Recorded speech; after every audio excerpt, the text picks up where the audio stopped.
Por que afinal nós sabotamos tanto os desejos que nós temos? Bom, essa é uma questão muito colocada pelos meus clientes, e aqui nós faremos uma espécie de estudo de caso, utilizando essa pergunta como tema norteador. Eu sou o Roger, tarólogo da vizinhança, e hoje nós faremos uma tiragem sobre isso para mostrar para vocês como é que funciona, mais ou menos, uma tiragem utilizando os meus métodos.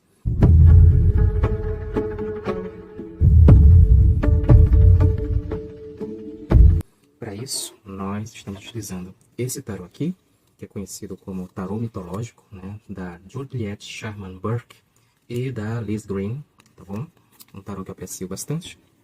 E nós estamos utilizando o método de 3 posições. É uma adaptação pessoal minha dos vários métodos de 3 posições que existem, mas esse, né, a ideia é que a pessoa, o consulente, o cliente, já saia ligeiramente orientado sobre o que fazer sobre essas questões.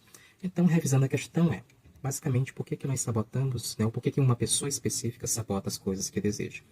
Na primeira posição, o que eu chamo de primeira posição, né, que é aquilo que a pessoa tem que prestar mais atenção, aquilo que ela precisa olhar um pouco mais de perto sobre o momento atual, sobre a situação em si, nós temos aqui a carta do Diabo, tá?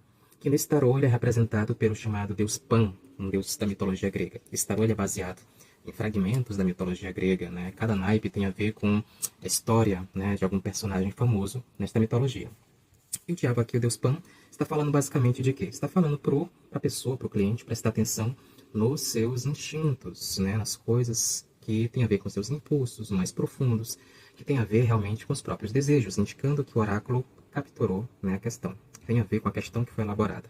Só que o Pan, ele também fala muitas vezes, tá, da vergonha que nós temos dos nossos impulsos mais primitivos, talvez mais biológicos, mais fisiológicos, ou das coisas que não são muito moralmente aceitas em alguns contextos na sociedade em geral. Então, o que pode estar acontecendo aqui é que a pessoa tenha vergonha dos seus impulsos, dos seus desejos, que tenha uma espécie de sentimento de culpa às vezes. E isso, como a imagética da carta sugere, pode estar aprisionando ele, pode estar manipulando em nível inconsciente. Como assim manipulando?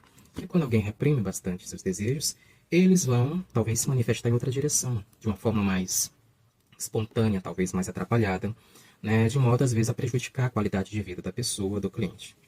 Mas que tipo de orientação nós daríamos em um caso como esse? Para isso nós temos uma posição nesse método chamada de conselho, de orientação, ou qual o melhor curso de ação requerido para atenuar a situação, para melhorar as possibilidades.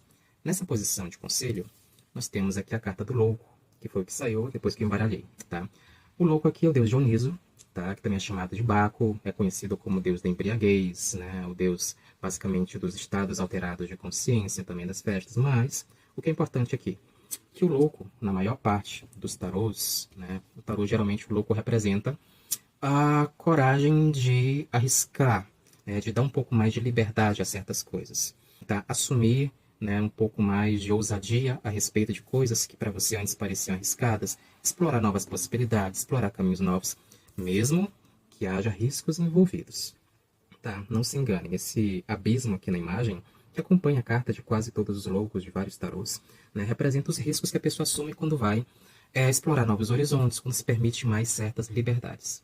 O que isso tem a ver com a questão aqui? É que basicamente se a pessoa tem, né, uma vergonha dos seus instintos, se não está muito bem com eles, se culpa talvez por reconhecer que tem certas coisas dentro de si, alguns desejos específicos e tudo mais, o louco aqui sugere, né, que essa pessoa tenha um pouco mais de ousadia de expressar isso de forma mais livre, mais clara, tá? De uma maneira que possa aliviar um pouco essa pressão, tá?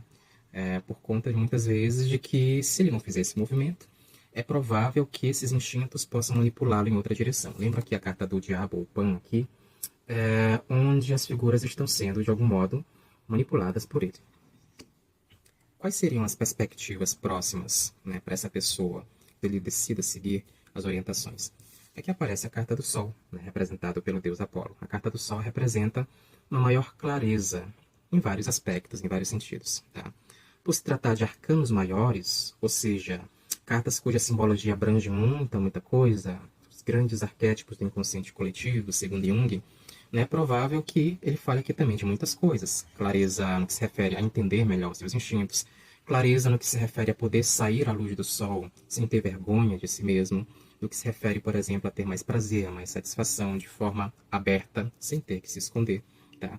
Então, aqui nós temos síntese dessa tiragem, a sugestão para o movimento de assumir um pouco mais, né? Ou de, aos olhos da sociedade, aceitar que você pode ser taxado como alguém diferente por assumir os seus instintos mais básicos, por não ter vergonha dele ou por não se culpar por eles, tá?